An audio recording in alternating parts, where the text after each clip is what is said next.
Buenas tardes. Vamos a esperar unos minutos para que la gente se vaya incorporando. Gracias por iros sumando a este webinar que estamos impacientes por empezar.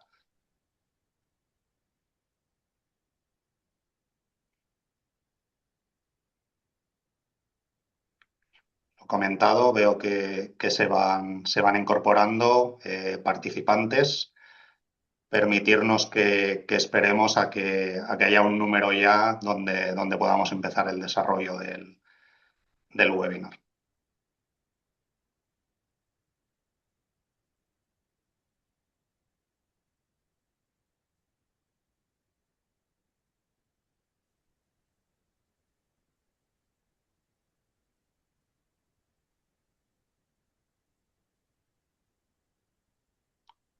Bueno, vemos que se siguen sumando gente. Si nos permitís, vamos a esperar un minuto y damos comienzo al webinar.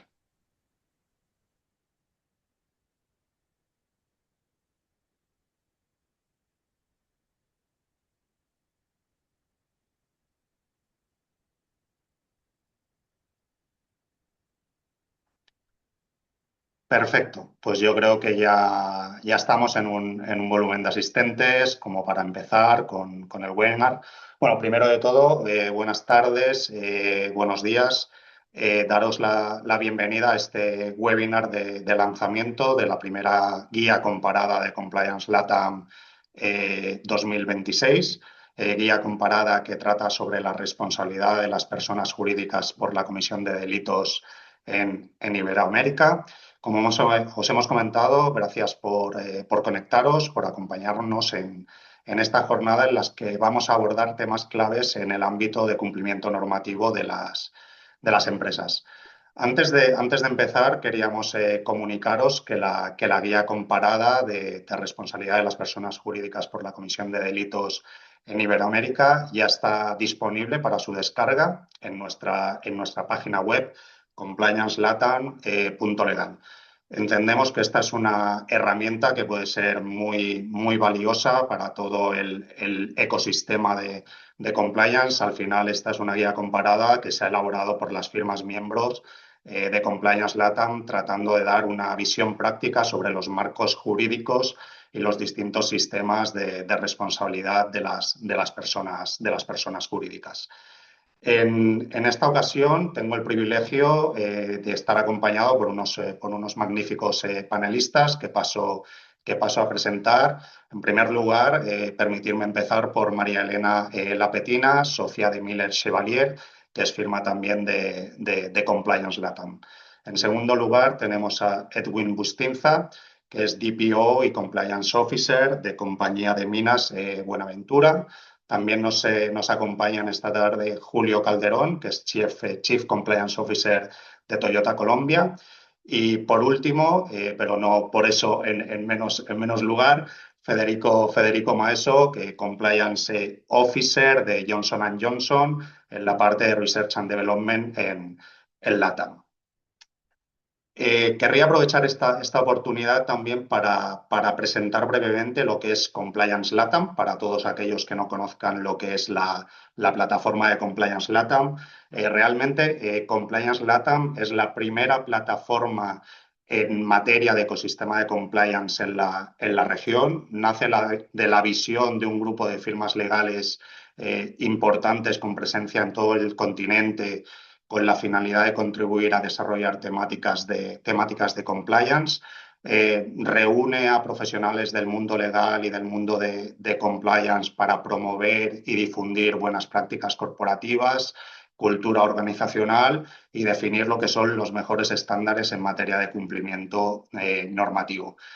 Consideramos que Compliance LATAM es un lugar de encuentro donde todos los asistentes y todos los profesionales del sector legal y de compliance pueden encontrar y encuentran información valiosa para afrontar lo que son los retos y desafíos que los marcos jurídicos actuales imponen, y promoviendo pautas y estándares de cumplimiento normativo de primer nivel, tanto en el mundo privado como en el mundo público.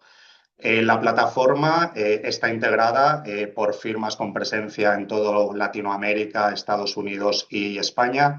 No me quiero extender ahora con la información que podríais encontrar en nuestra página web Compliance Latam para cualquier información que podáis consultar.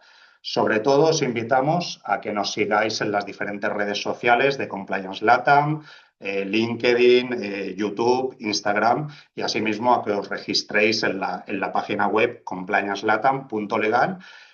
Y entiendo que sería un buen momento también para anunciar el foro de Compliance LATAM que tendrá lugar en Colombia el 12 de noviembre, donde esperamos contar pues, con una comunidad internacional, tanto legal como compliance, para continuar avanzando en el desarrollo de las pautas y de las políticas en materia de cumplimiento normativo, y esperamos que tenga el mismo éxito que tuvo en Chile en el 2025. Dicho esto, no me quiero extender más, entramos ya en materia y en lo que nos ha traído al día de hoy, ¿no? Que es abordar un tema relevante como es la responsabilidad legal de las personas jurídicas por la comisión de delito. Dicho esto, desde el ámbito del derecho penal, el enfoque siempre había sido centrarse en la responsabilidad de las personas físicas. No obstante, la evolución de las estructuras empresariales, la complejidad de ciertos delitos provocó y ha motivado que en muchos países se haya adoptado la decisión de que las personas jurídicas también pueden responder. En este sentido, ya hablo desde España, que es donde estoy yo. Realmente esto supone la quiebra del principio que siempre se entendía, pues que la persona jurídica no tenía responsabilidad, ¿no? En el momento que ya avanzamos y existe esa responsabilidad, en el ámbito de Latinoamérica se han generado distintos modelos de responsabilidad que se regulan y se recogen en la propia guía comparada, que es el objeto de este webinar.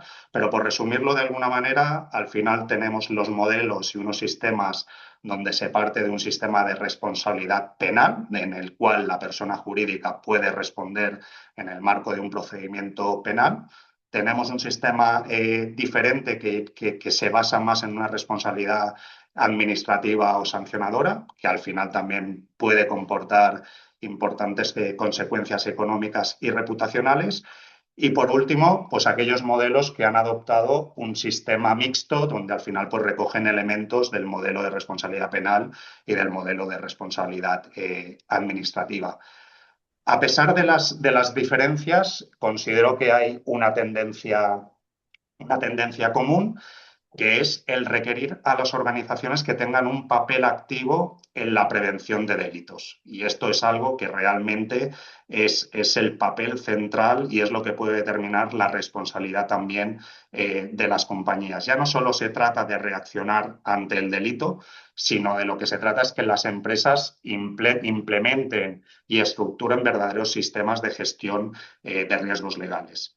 En este contexto es donde los programas de compliance adquieren o se convierten en la pieza central, ya no solo para prevenir o evitar conductas ilícitas o delitos, sino para mitigar, atenuar o exonerar la posible responsabilidad de las personas jurídicas. Pero ya no solo eso, ya no solo se trata del programa de compliance o el programa de cumplimiento normativo, sino que aquí lo importante también es fomentar una cultura ética corporativa. Al final, el programa de compliance pues, no tendrá un sentido si no va acompañado de una cultura ética corporativa. En esta sesión analizaremos de forma práctica estos puntos y los principales retos que se nos plantean. Para ahondar en todos estos temas que he avanzado, pues quiero empezar con María Elena. Justo María Elena, pues hemos mencionado que acabamos de publicar la guía comparada sobre responsabilidad de las personas jurídicas por la Comisión de Delitos.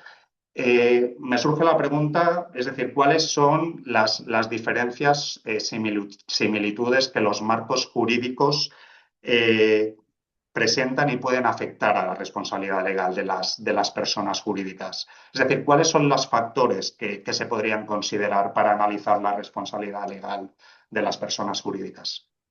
Bueno, muchas gracias. Un placer estar aquí con ustedes hoy.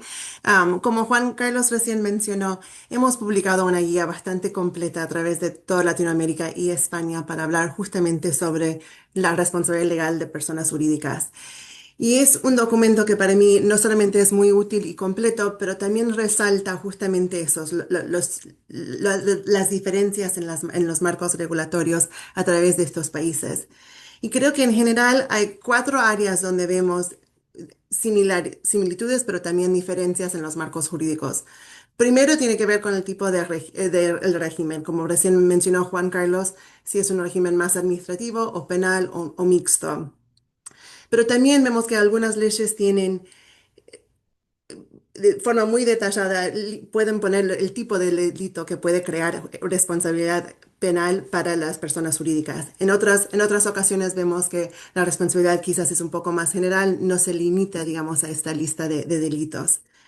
También, y creo que eso es algo más, lo más importante, y vamos a hablar un poco más de esto en un momento, tiene que ver con el enforcement de estas leyes.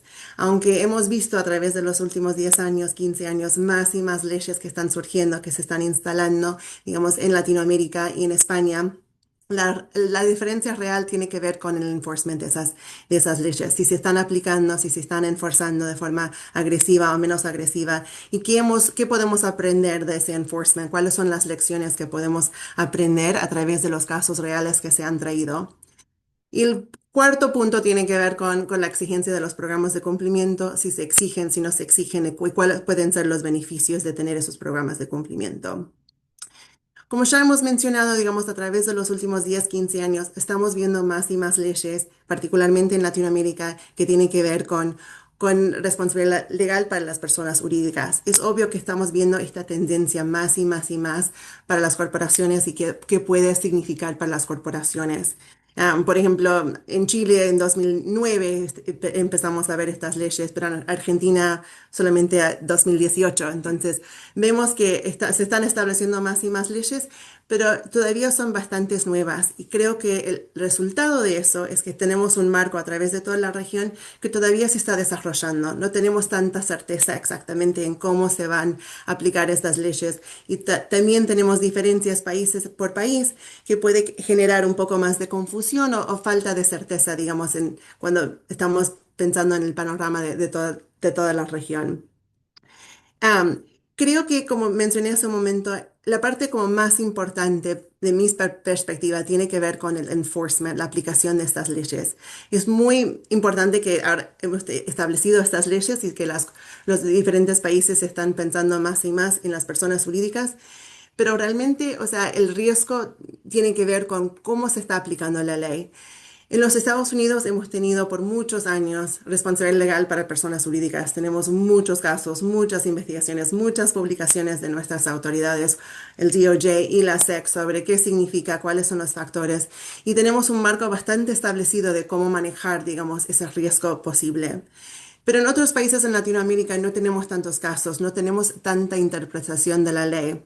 Y eso es donde podemos crear, digamos, eso es la razón por la cual estamos creando, digamos, un marco regulatorio un poco impar, donde en algunos lugares tenemos más riesgo de esta responsabilidad y quizás en otros países no sabemos todavía exactamente cómo se va a aplicar o cómo se va a interpretar y cuál podría ser el riesgo que puede surgir.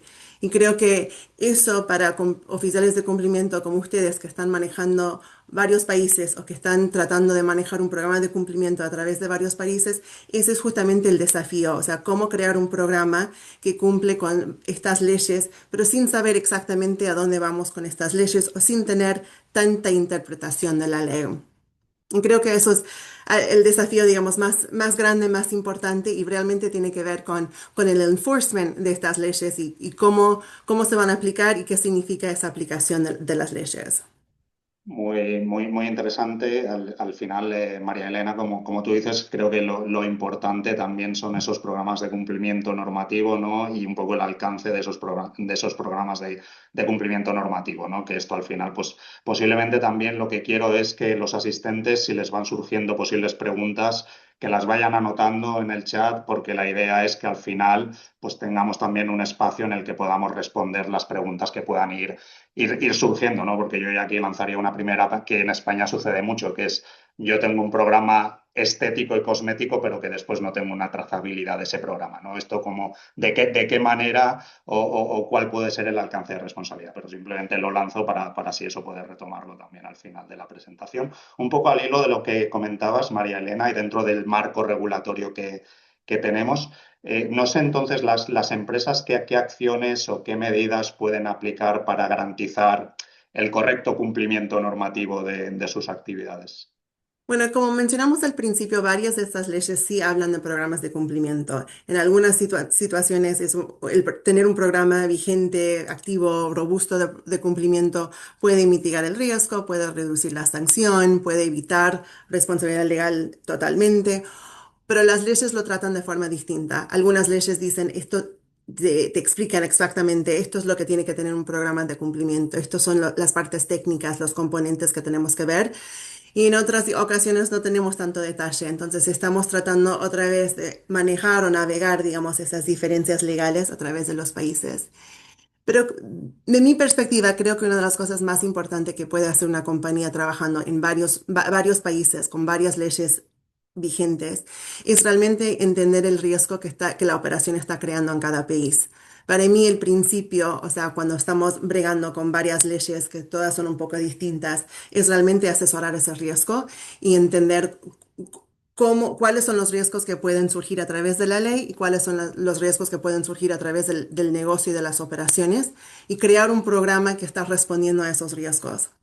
Entonces, eso sí requiere, creo que, el entendimiento del negocio país por país y también, digamos, a un nivel un poco más macro o regional para justamente entender esos riesgos y poder responder a esos riesgos. Creo que la buena noticia es que muchos de ustedes quizás ya tienen programas de cumplimiento bastante sofisticados y quizás esos programas se han basado en algunas leyes un poco más internacionales, como la FCPA o el UK Bribery Act, que han existido por mucho más tiempo y donde tenemos un poco más de interpretación o entendimiento de cómo se aplica la ley.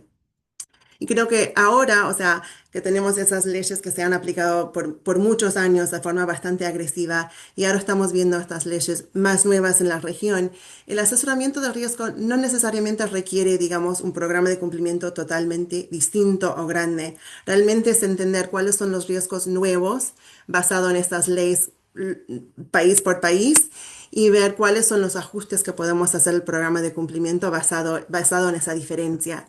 Entonces, yo sí creo que la importancia para compañías es realmente entender ese riesgo, especialmente ahora con varias leyes bastante nuevas y estar pensando en la ley, cómo se está aplicando ahora y cómo se podría aplicar, cuál es el futuro de esa ley. Pero creo que la buena noticia es que quizás no requiere, digamos, un tratamiento tan distinto, que quizás realmente estamos haciendo ajustes para incorporar, digamos, el nuevo marco regulatorio o el marco regulatorio que está existiendo, pero donde podría llegar a existir ese mismo marco. Perfecto, muchas gracias, María Elena. Yo creo que enlazando con lo que comentas, no estamos en una situación donde hay una diversidad normativa y nos podemos encontrar con sistemas completamente distintos dentro de la propia región de Latinoamérica o incluso ya si nos vamos hacia Estados Unidos o España. En este contexto, Federico, un poco tu visión, ¿no? ¿Cómo ves tú en este contexto de diversidad normativa donde las leyes se están aplicando de forma no consistente? ¿Cuál crees o de qué manera crees que el oficial de cumplimiento debe trabajar, ¿no? Bajo este marco jurídico? Es decir, ¿cuál es el rol del oficial de compliance? Bueno, muchas gracias Juan Carlos, un placer estar aquí con ustedes. Primero que nada, una aclaración, estoy acá como miembro de Compliance Latam y como especialista en compliance y en legales corporativo. No estoy, mis opiniones no van a ser las de Johnson Johnson ni reflejan las políticas o posiciones de Johnson Johnson. Tengo experiencia en telecomunicaciones, tuve experiencia en marketing deportivo, telecomunicaciones, automotriz y salud, así que creo que respondiendo desde ahí también puedo aportar más valor. Y ahí, primero, a tu pregunta, creo que dejemos de lado los regímenes especiales que siempre aplicaron, sea evasión, contaminación, etcétera, que siempre aplicaron, y vayamos más concretamente a los regímenes actuales de responsabilidad penal más que nada por compliance, ¿no? Creo que nuestro rol primero, y es una obligación, es mantenerse actualizado, ¿no? Y aprender. Tenemos que con mucha sinceridad y honestidad aprender.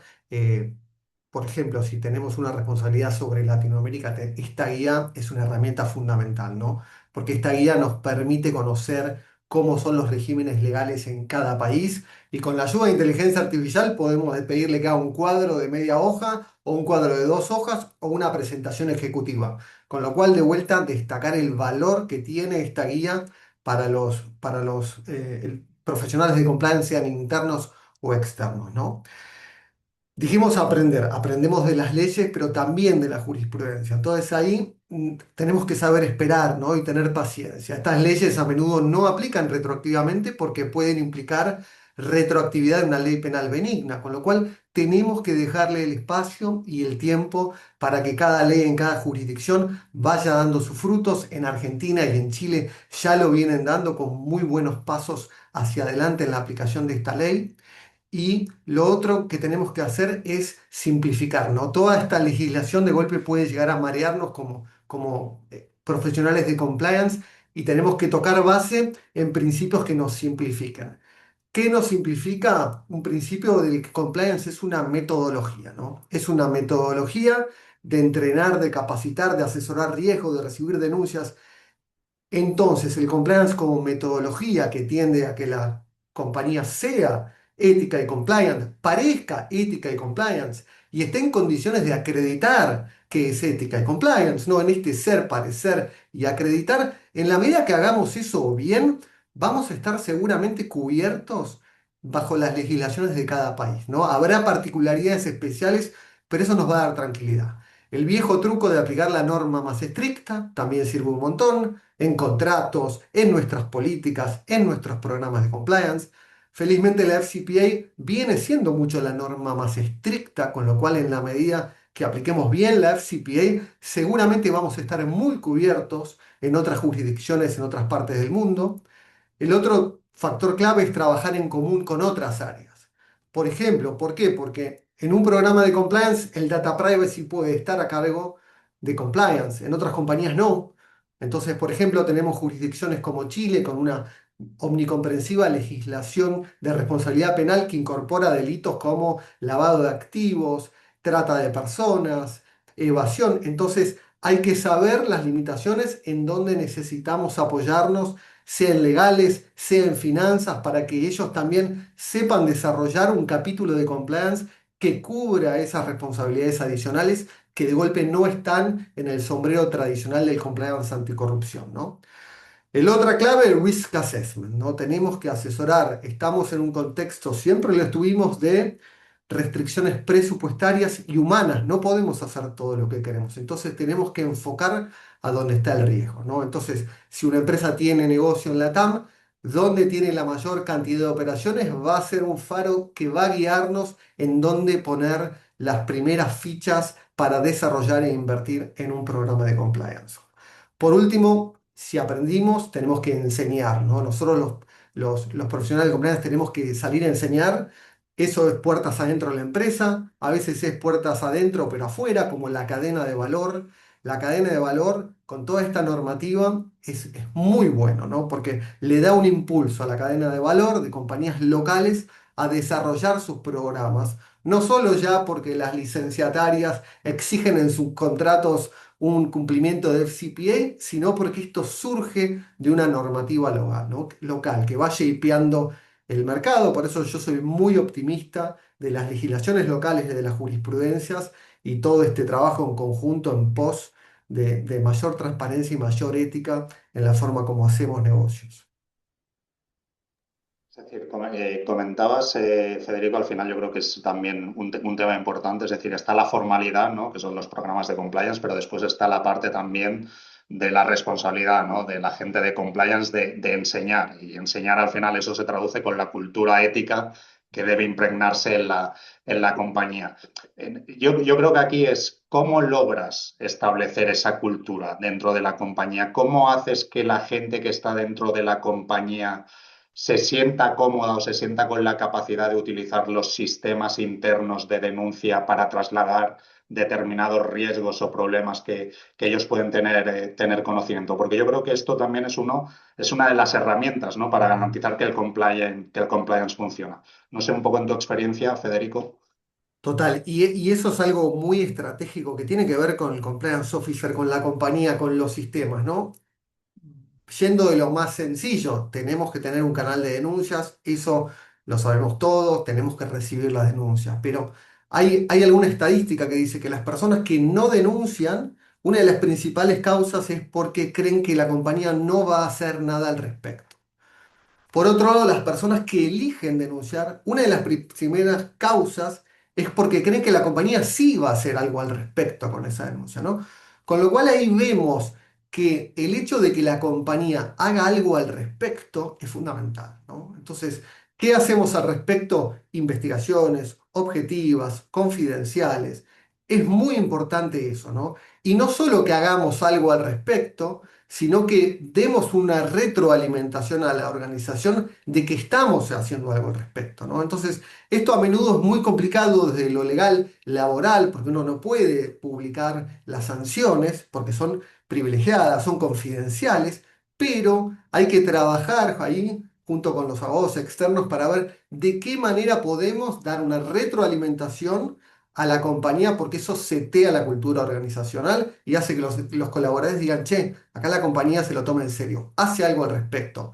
No es un doble estándar, lo que vos decías, Juan Carlos, es el estándar que hay y aplica a todo sin importar el rango, ¿no? Con lo cual, de vuelta, hacer algo al respecto.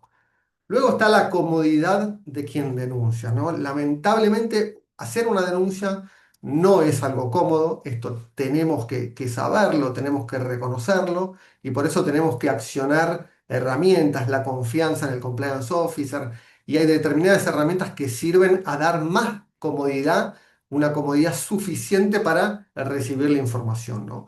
Ahí los principios claves son la confidencialidad, el anonimato, ofrecer anonimato muchas veces sirve, la no retaliación, ¿no? Entonces, con esto vamos ayudando a que la persona se sienta lo suficientemente cómoda para levantar la mano, ¿no?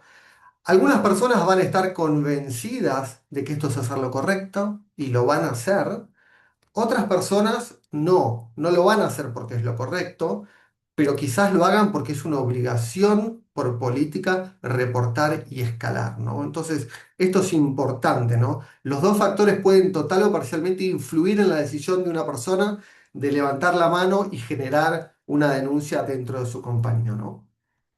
El último tema es la disuasión, ¿no? Hay ahí un estudio de derecho económico que dice que el camino de la disuasión tiene que ver con la probabilidad de detección, más la probabilidad de procesamiento, más la probabilidad de condena, más la probabilidad de cumplimiento efectivo, ¿no?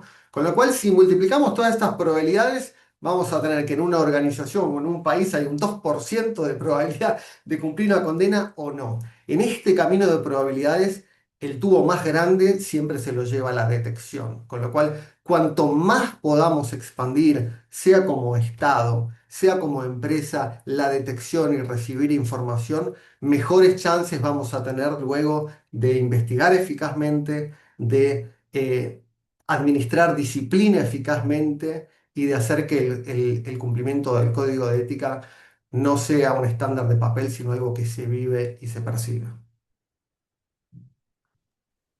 Muchas gracias, Federico, por las aportaciones que son muy valiosas.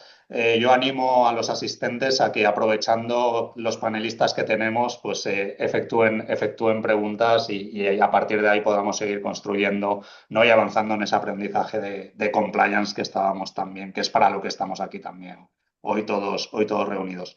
Continuando con esto, me gustaría, Edwin, también conocer un poco tu opinión. Al final estamos hablando, pues, del programa de compliance, el que exista una cultura. Obviamente ese programa de compliance, sin que exista un compromiso de la alta dirección, ¿no? Donde un programa de cumplimiento normativo efectivo con un tone at the top no sería efectivo. ¿Cuáles son las acciones que tú consideras o que tú has realizado en tu experiencia para, de alguna manera, involucrar a la alta dirección en la gestión de esos riesgos y adoptar las medidas adecuadas? Si nos puedes ilustrar un poco más, Edwin. Y bueno, gracias. Permítame, Juan Carlos, tomarme unos segunditos para agradecer a la organización por la invitación y la prolija organización del evento. Al igual que Federico, tengo que cumplir con mis patrocinadores, así que tengo que advertir que todas las opiniones que verda en este evento son a título profesional y no comprometen en nada a la empresa en la que trabajo. Dicho esto, permítanme pues comenzar con una paradoja, ¿no? Llevamos años o décadas construyendo programas de cumplimiento o de compliance robustos, códigos de ética que estén alineados a nuestras matrices de riesgo, implementación de líneas éticas. Pero, sin embargo, tenemos casos en los cuales, digamos, casos públicos, en los cuales, pues, empresas como SAP, como Ericsson, ¿no? Reciben millonarias multas por incumplimiento o violación a la FCPA, ¿no? Entonces, ¿qué es lo que ocurre, ¿no? Y definitivamente estas empresas tienen implementados programas de cumplimiento y todos los mecanismos que acabo de señalar. Entonces, ¿qué es lo que está fallando en ese escenario, ¿no? Y el DOJ ha sido pues muy enfático en ese sentido, ¿no? Ya no solo el estándar no es suficiente tener un programa de cumplimiento, sino demostrar que este funciona, ¿no? Y ahí es donde radica pues la importancia que nos trae a continuación, ¿no? El problema nunca ha sido que los directores o que los directorios entiendan qué es la corrupción o que si la corrupción puede tener un impacto negativo. Eso lo saben completamente, ¿no?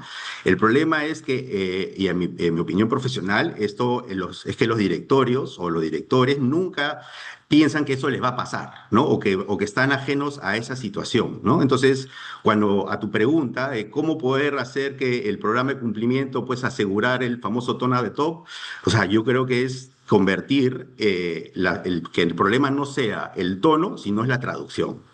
Permítame explicar unos segunditos de esto, ¿no?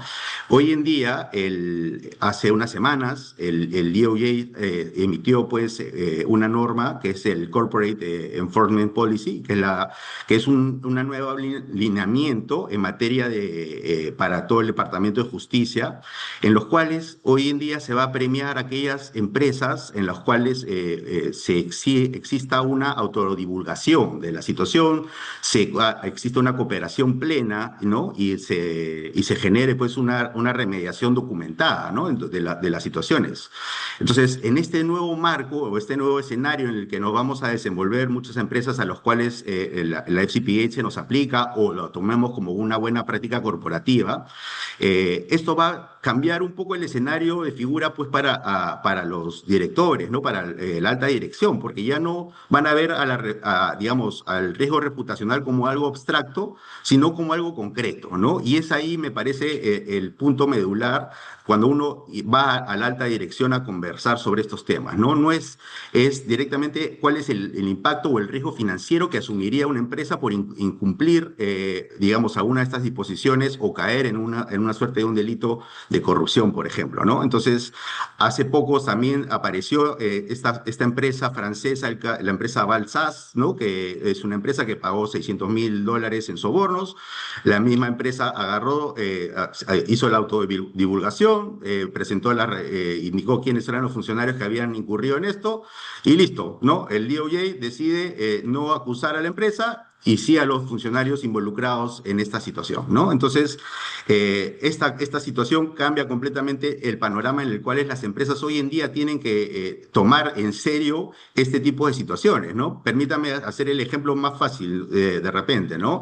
Gastamos millones en adquirir un sistema de alarma última generación con sensores biométricos, huellas dactilares, qué sé yo, cámaras, lo mejor, pero el área responsable que tiene que conectar este sistema de alarma al momento de salida se lo olvida.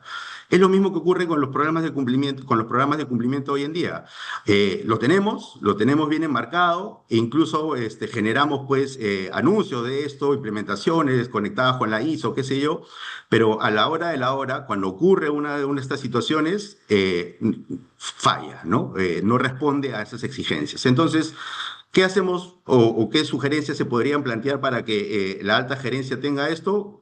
Permítame plantear tres situaciones, ¿no? La primera es tratar de que los talleres o las capacitaciones de compliance salir de esta rutina de un entrenamiento tradicional. Yo no voy a sentar en una sala al CEO o al CFO para hablarles o mostrarles diapositivas de mi código de ética. Eso atentaría directamente contra mi credibilidad como compliance officer, ¿no? Directamente restaría en vez de sumar. Hoy en día nosotros tenemos que generar escenarios reales, ¿no? De la industria. Por ejemplo, en minería, ¿no? ¿Qué pasaría si un gerente de asuntos sociales acaba de reportar a través del canal de denuncias que un funcionario de un gobierno local, en este caso, ha pedido un importe para agilizar o facilitar pues una autorización, ¿no? ¿Qué hace la compañía en las siguientes 72 horas, ¿no? Llama a un abogado externo, lo reporta al directorio, hace una autodivulgación.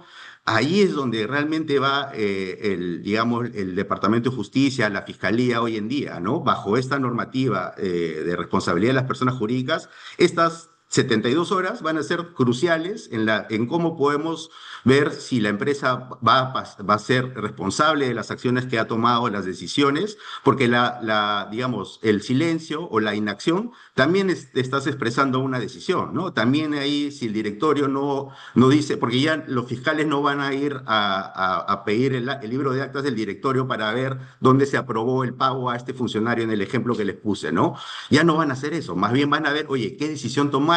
¿Cómo aplicaron su sistema, su modelo de prevención, su programa de cumplimiento para prevenir justamente esa situación, ¿no? Entonces, creo que y si el directorio no hubiese dicho nada, y si el directorio no tiene ninguna acción concreta sobre algún riesgo levantado por el área de cumplimiento, por auditoría interna, entonces esa inacción o ese silencio es responsabilidad para las empresas, ¿no?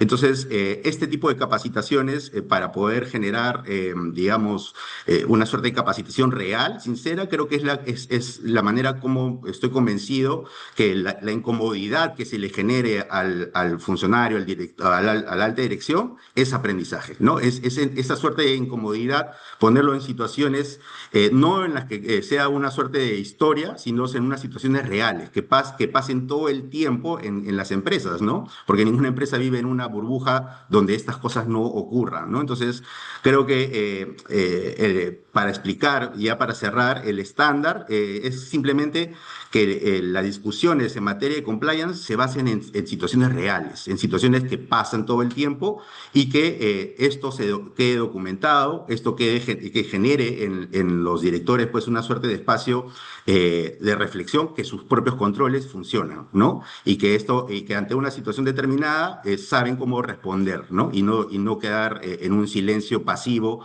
que ya hemos visto en los casos que señalé al inicio, pues terminan convirtiéndose en una multa millonaria para las empresas, ¿no?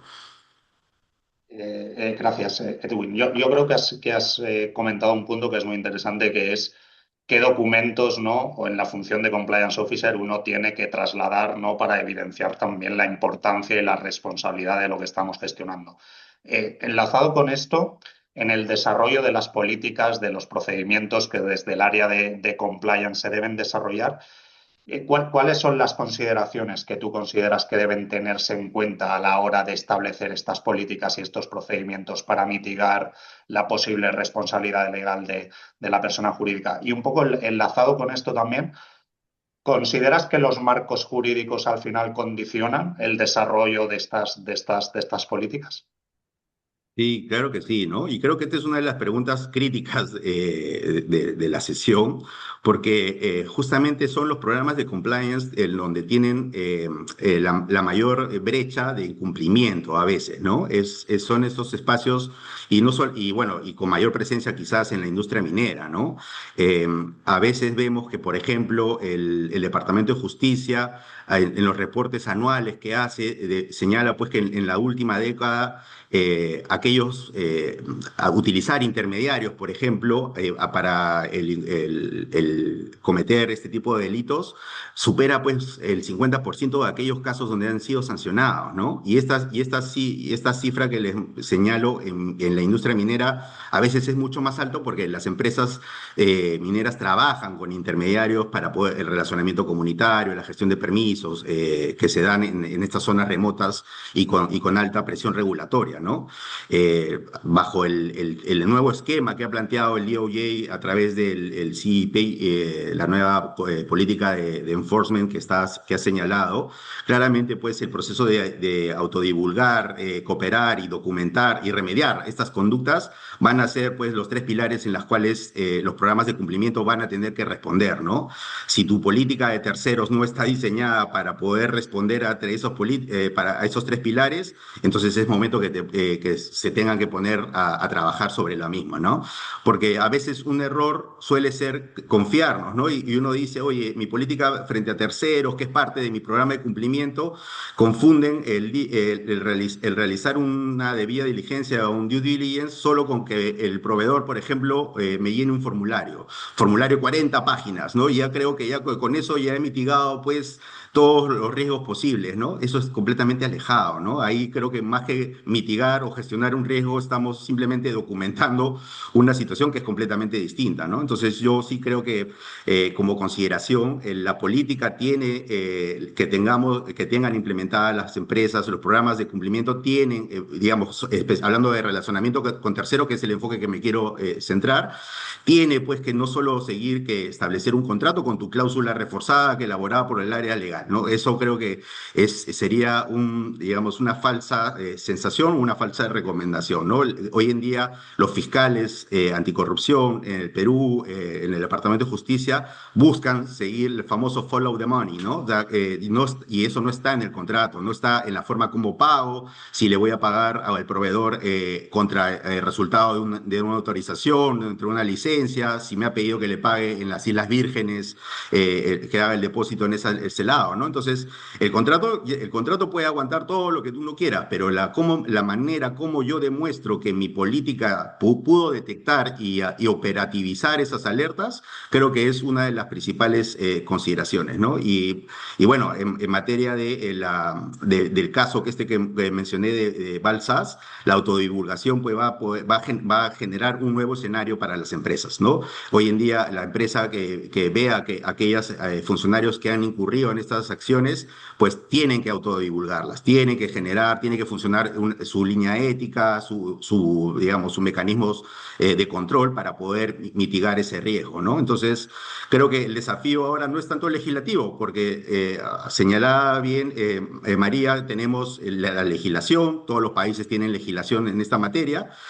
Creo que la foto es ahora la implementación, ¿no? ¿Cómo estoy implementando? Entonces, la diferencia entre una empresa que sobreviva a una investigación fiscal y la que no va a estar marcada simplemente no porque si tenía o no una política, sino es para ver si esta política le sirvió para, digamos, mantener la reputación de la compañía, el control y mitigar cualquier riesgo, ¿no? Entonces, creo que en esos tres escenarios, pues, son los que, digamos, una recomendación se podría implementar hacia futuro. Me gustaría de repente quizás compartir con las personas que nos escuchan una pregunta que normalmente cierro al momento de los entrenamientos y que todas las mañanas me hago cuando uno busca nuevas acciones de poder implementar en la compañía es: ¿qué pasaría si a las 7 de la mañana te tocan en la puerta de la compañía un fiscal, ¿no? Te toca para que le presentes sobre una investigación. La pregunta es, oye, ¿y les hago, no? Y se quedan con esa pregunta un poco dando vueltas, ¿no? Mi programa de compliance me respondería ante esa situación, me ayudaría o simplemente lo tengo como un adorno para incluirlo en mi memoria anual, ¿no? Creo que es esa un poco la pregunta que tendríamos que generar y reflexionar y si nos damos cuenta que está más para la fotografía de la memoria anual, entonces veamos que esa llamada de las 7 de la mañana de un fiscal puede pasar en cualquier momento y es momento de tomar cartas sobre el asunto, ¿no? Muchas gracias. Muchas gracias, Edwin. Yo creo que el ejemplo que has puesto es muy gráfico y representativo, ¿no? De lo que realmente se necesita. Yo un poco cogiendo tu caso y aplicándolo también a España, al final aquí lo que se trata es que tengas unas políticas que sean eficaces, verificables y trazables, ¿no? Si al final cumples esos tres requisitos es donde podríamos decir que estaríamos en una situación de poder empezar a poder defendernos. Pero bueno, yendo ya un poco hacia el final y por cerrar el círculo, Julio, hemos estado hablando, ¿no? Pues de las formalidades, de la cultura, de cómo se tiene que desarrollar el compromiso de la alta dirección y de las políticas. Entonces, vamos al punto también importante que es, ¿no? el rol, ¿no? La responsabilidad de las áreas de cumplimiento, de las áreas de riesgo, para evitar, ¿no? esa posible responsabilidad de las personas jurídicas y de qué manera anticiparse a la materialización de riesgos en caso de que fallen los sistemas de control. ¿Cuáles consideras que son aquí las funciones que debe tener el área de cumplimiento y de riesgos? Muchas gracias, Juan, y un saludo para todos los 100 participantes que están en este momento súper pegados enviándonos sus preguntas, sus comentarios. Es increíble ver, digamos que el nivel de profesionalismo con el que se ha manejado el panel y agradecerles de verdad por estar tan atentos y tan pendientes. Buenas tardes entonces a quienes están desde el viejo continente y buenos días a quienes están todavía aquí desde Latam y nos siguen desde el Caribe. Muchas gracias, muchos nombres conocidos dentro de esos 100 participantes. Hoy Juan Carlos y equipo no vengo a hablarles tampoco en nombre de la empresa para la que trabajo. Estas opiniones obviamente no comprometen su responsabilidad ni tampoco pretenden dar una opinión sobre casos en particular. Para ello sugiero que se comuniquen desde cada una de sus latitudes con cada una de las firmas que hacen parte de Compliance Latam, que todas ellas son absolutamente increíbles. Y desde mi rol dentro de este panel, pues obviamente no se circunscribe a definir si existe una responsabilidad penal en Colombia en la teoría, pero desde el rol de negocio sí vengo a hablar de cómo una empresa puede evitar que su responsabilidad exista en la realidad. Porque cuando hablamos de compliance, Juan Carlos y asistentes, hablamos de un tema que es muy importante, que es la sostenibilidad del negocio, ¿sí? Y yo creo que ese es un mensaje que a mí me gustaría dejar muy claro y poder, digamos que compartir con cada una de las empresas que nos están acompañando.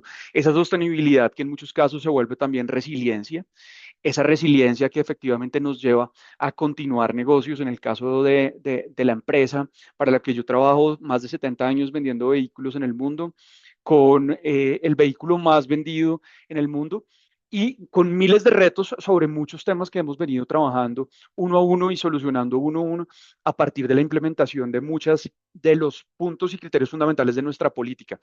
Voy a comenzar con una frase que puede incomodar, pero que definitivamente salva empresas, y es que en mi experiencia los casos más graves no nacen de la ausencia total de compliance.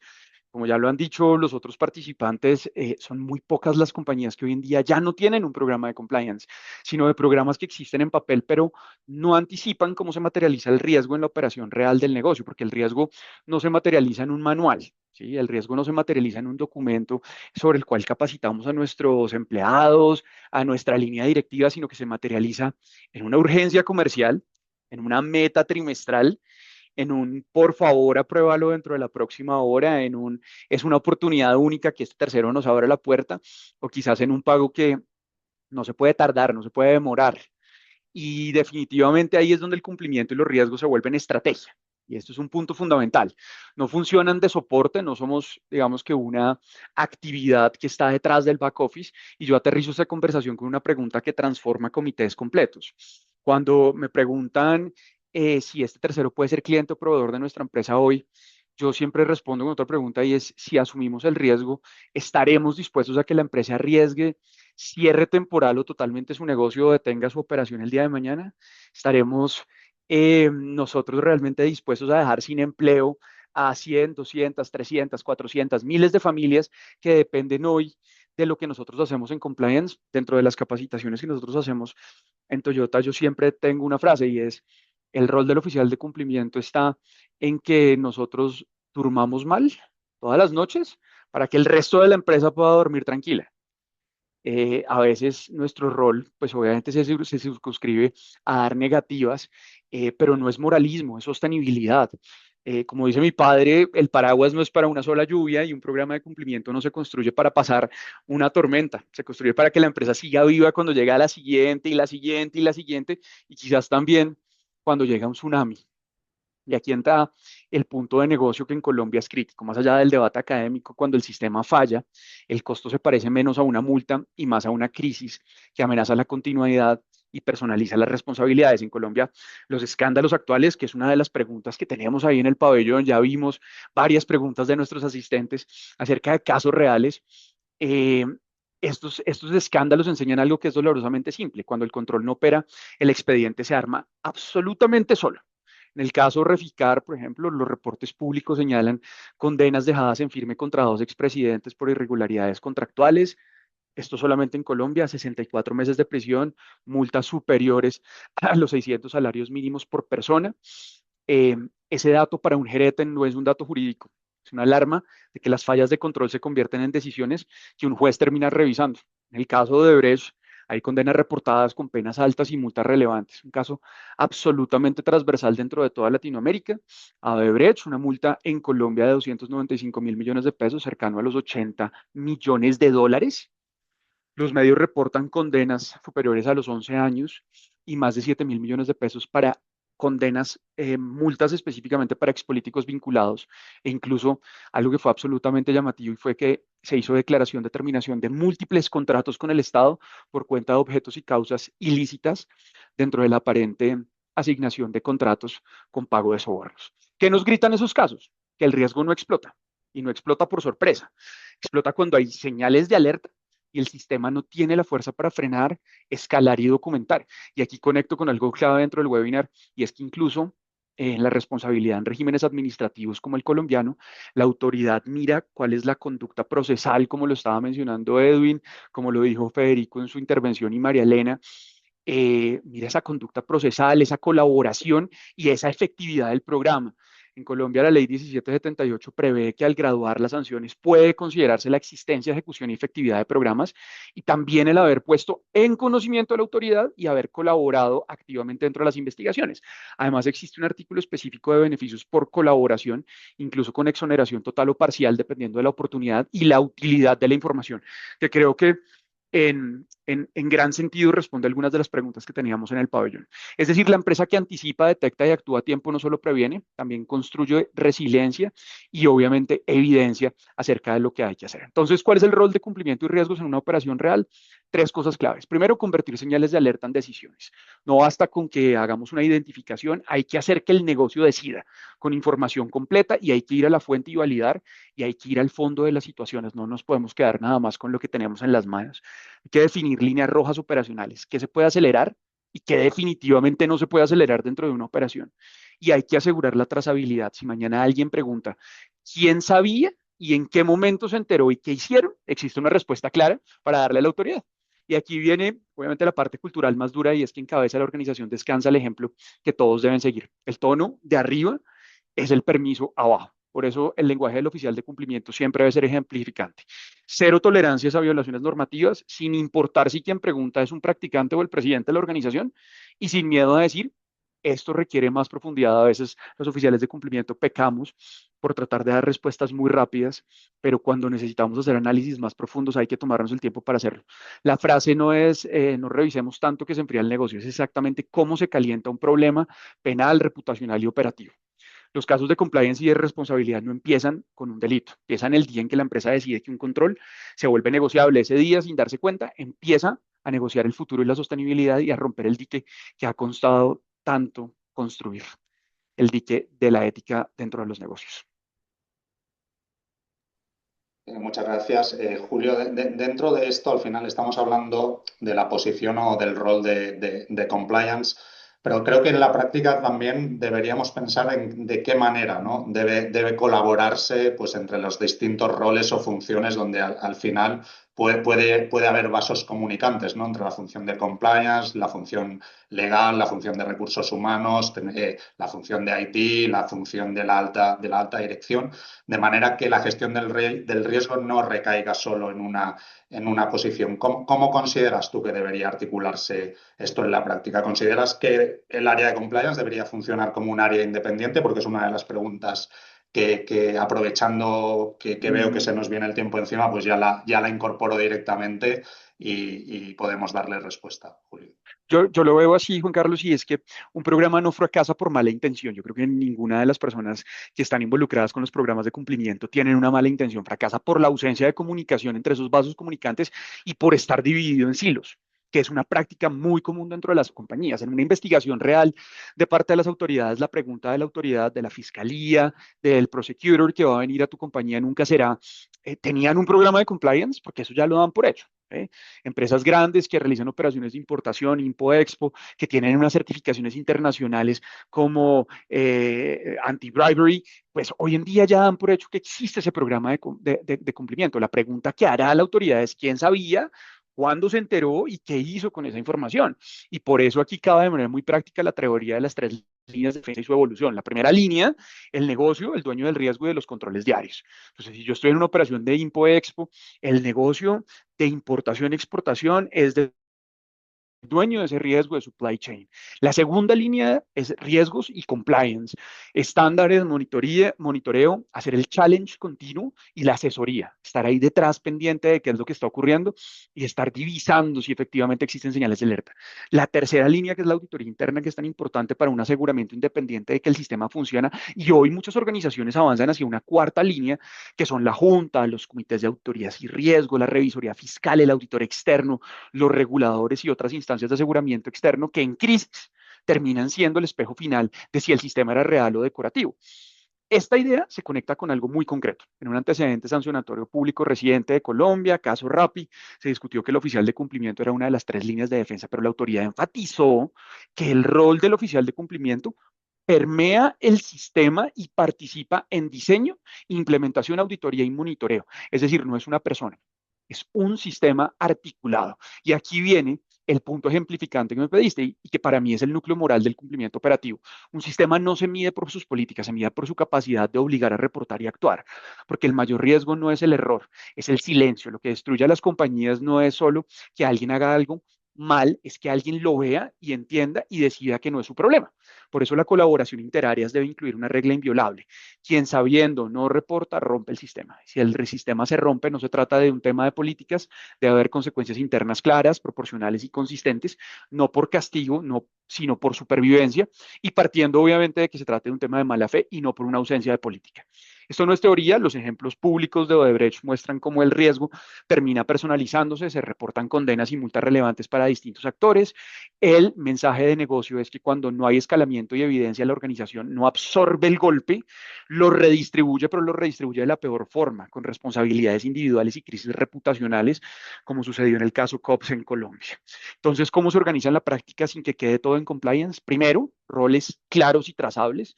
Alta administración debe definir el tono, asignar recursos, exigir reportes y documentar decisiones. Legal, fija unas líneas rojas, unos criterios de escalamiento. Recursos humanos, alinea incentivos, ejecuta disciplina, porque la cultura se vuelve real con consecuencias.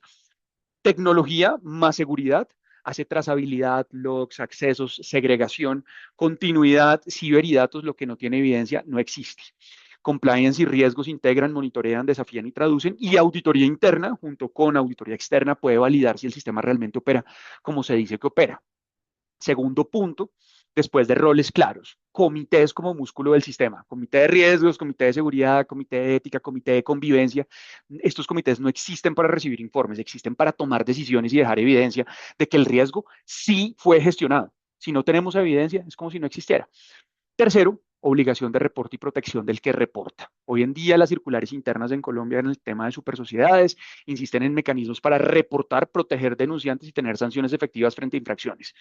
En el marco de la Ley 1778, la colaboración y entrega oportuna de información tiene efectos en el tratamiento sancionatorio en sede administrativa. Y eso convierte la obligación de reporte en un imperativo de negocio. Reportar no es delatar, es proteger la empresa y a quienes la administran. Y volvemos al mismo punto que mencioné al comienzo, es sostenibilidad de la compañía, resiliencia de la compañía. Un programa definitivamente no protege por existir, protege cuando obliga a hablar a tiempo, porque el mayor riesgo no es equivocarse, es ver el riesgo, entenderlo y callarse.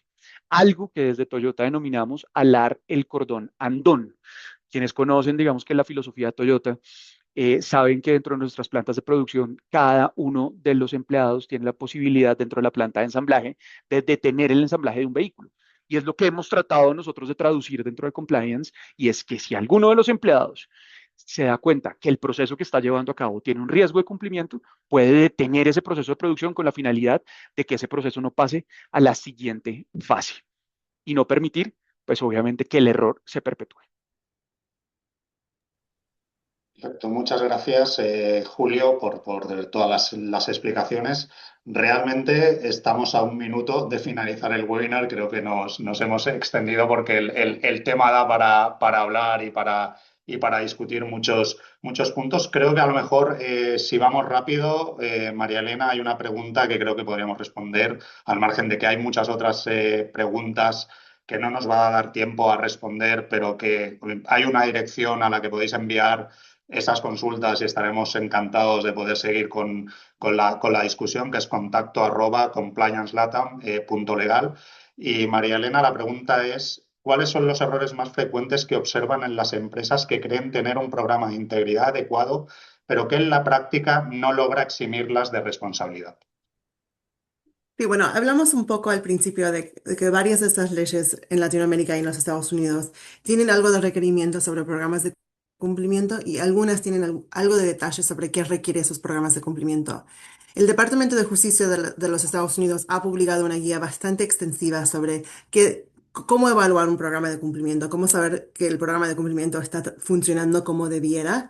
Y ese documento se usa justamente para esa razón, evaluar los programas de cumplimiento y es bastante detallado en todos los componentes que tendríamos que tener, pero también cuáles son las preguntas que estamos tratando de responder en desarrollar un programa de cumplimiento. Si el programa está bien designado, si se ha creado una forma para realmente mitigar los riesgos que existen, si está funcionando en la práctica como debiera practicar, como debiera funcionar. Y yo creo que las otras leyes en Latinoamérica que hablan un poco de programas de cumplimiento tienen algunas de estas mismas preguntas, que no debiera ser un programa solamente en papel, sino un programa real, vivo, respondiendo al riesgo. Y para mí, o sea, conociendo algunos de los casos del Departamento de Justicia y algunas de las áreas donde el Departamento de Justicia ha dicho, este programa no es suficiente adecuado, no es suficientemente robusto, realmente tiene que ver con la realidad del negocio y cómo el programa responde a esa realidad. Muchas veces hay un riesgo que podría existir en el negocio, en la manera que se está operando en la compañía y el programa no está respondiendo a ese riesgo. Puede ser un riesgo relacionado a terceros o la parte financiera o en discusiones con oficiales públicos, pero el programa no refleja eso. Entonces creo que para mí una de las cosas más importantes para realmente demostrar que el programa está funcionando, que que está funcionando como debiera funcionar, es esta relación, digamos, ese conocimiento del negocio y responder directamente a esos riesgos. Y creo que esa es una de las cosas más difíciles porque, como ya sabemos, los riesgos van cambiando y estas leyes nuevas pueden generar aún nuevos riesgos. Pero ese monitoreo constante de entender exactamente dónde existen los riesgos y cómo podemos responder, creo que es algo muy importante y algo donde muchas compañías pueden fallar. O sea, porque el programa de repente no está respondiendo de una manera adecuada o real a la realidad del negocio. Y creo que en esa misma manera, cuando tenemos esos riesgos cambiantes, nuestras políticas tienen que reflejar eso. Tener una política con la cual no estamos cumpliendo o una política que no tenga realidad, conexión con el negocio, no nos ayuda mucho y realmente no protege la compañía. Entonces, es esa, digamos, esa relación, digamos, entre cumplimiento y el negocio, pero también en asegurar que el programa está respondiendo a los riesgos que están cambiando. Y hablamos un poquito al principio sobre asesoramientos de riesgo, pero yo sí creo que ese siempre es el primer punto para realmente entender qué estamos creando para poder responder justamente a la realidad de los riesgos. Y cuando hablamos de los casos donde no hemos tenido suficientes controles o donde el Departamento de Justicia o la SEC ha dicho no tienen suficiente, justamente muchas veces es esa situación donde hay un riesgo y el programa no ha respondido por cualquier manera, en una manera adecuada. Muchas gracias, María Elena. Bueno, yo creo que ya estamos fuera de tiempo. Yo solo que quiero agradecer a todos los asistentes y participantes por haber estado con nosotros durante esta hora, por todas las preguntas que se han formulado y que lógicamente pues, nos quedamos sin margen de tiempo, pero lo dicho, ahí ponemos a disposición esa dirección de correo electrónico para conjuntamente seguir creando pues esta plataforma de Compliance LATAM y seguir avanzando en lo que son las mejores prácticas en materia de cumplimiento normativo. Agradecer a los panelistas su tiempo y el haber estado con nosotros aquí también esta tarde. Os invitamos a todos a seguirnos en las redes sociales para estar al tanto de todas las novedades en materia de compliance y sobre todo para tener acceso pues, a las guías comparadas que, como ya hemos avanzado, son muy útiles. Gracias a todos y nos vemos en la próxima. Un saludo, gracias. Hasta luego. Hasta Muy Buen buen día. luego. día. Gracias.